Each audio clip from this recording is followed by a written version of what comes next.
सकते हैं वो अमेंडमेंट बहुत पहले हो चुका था, वो मुफ्ती साहब ने नहीं किया था। एंड फारूक साहब आज की डेट का बताएं, आज की डेट में उनके जो बेटे हैं वो चीफ मिनिस्टर हैं, उनके 50 MLA हैं, कर्नाटका ने, वेस्ट बंगाल ने, तमिलनाडु ने वक्फ के अगेंस्ट रेजोल्यूशन लाने का डिसाइड किया। तमिलनाडु ने ऑलरेडी लाया। हमारे चीफ मिनिस्टर क्या कर रहे थे, 3 दिन जो असेंबली के हुए वक्फ के अगेंस्ट रेजोल्यूशन ही लाया, ट्यूलिप गार्डन में और रिजू जी के साथ टहल रहे थे। तो ये क्या इनकी ऑलरेडी एक अंडरस्टैंडिंग है बीजेपी के साथ कि हम वक्फ के बारे में यहाँ बात नहीं करेंगे, इसके अगेंस्ट कोई रेजोल्यूशन नहीं लाएंगे। तो फारूक साहब शुड टेल अस कि उनकी पार्टी ने वक्फ जो बिल आया है उसके अगेंस्ट रेजोल्यूशन क्यों नहीं लाया असेंबली में। Despite the fact that Jammu and Kashmir is the only Muslim majority state in India, it is not just Muslims in Jammu and Kashmir who are looking up to us, it is also Muslims in the rest of the country, and this government, the National Conference, has terribly let them down.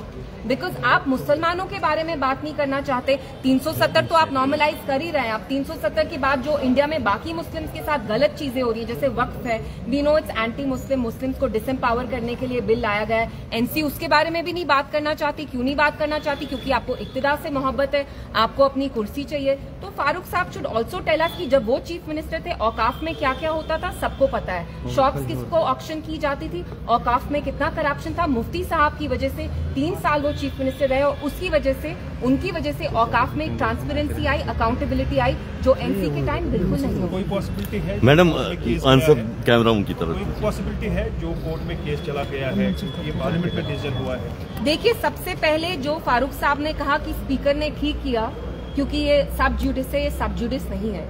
Supreme court में अब तब तक वो मसला नहीं गया था। और दूसरी चीज, सब जुडिस तो फिर 370 भी है, तो आप तो 370 के बारे में भी कहते हैं आप लड़ाई कर रहे हैं। तो this was a very convenient excuse.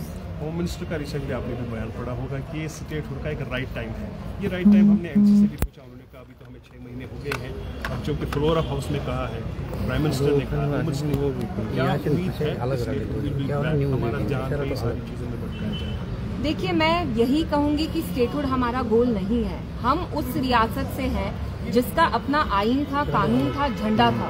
We have to fight for that thing as well. जब आप खुद बीजेपी की, एनसी तो बीजेपी का एजेंडा ही चला रही है, स्टेटहुड तो बीजेपी का एजेंडा है, तो हम बीजेपी का एजेंडा क्यों चलाएं?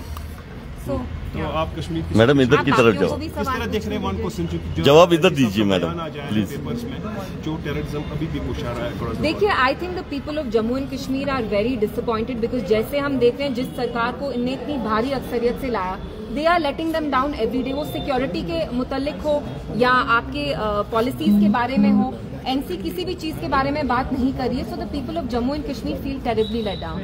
मैम, क्या आप ये कहना चाहती है कि लोगों ने जिस वजह से जो चीज को लेके एनसी को वोट दिया था, उन्होंने उसका जो ख्याल नहीं रख रहे लोग? आप बताइए वो किसका ख्याल रख रहे हैं? मंशूर में कोई जो वादा किया था वो मुकम्मल हुआ?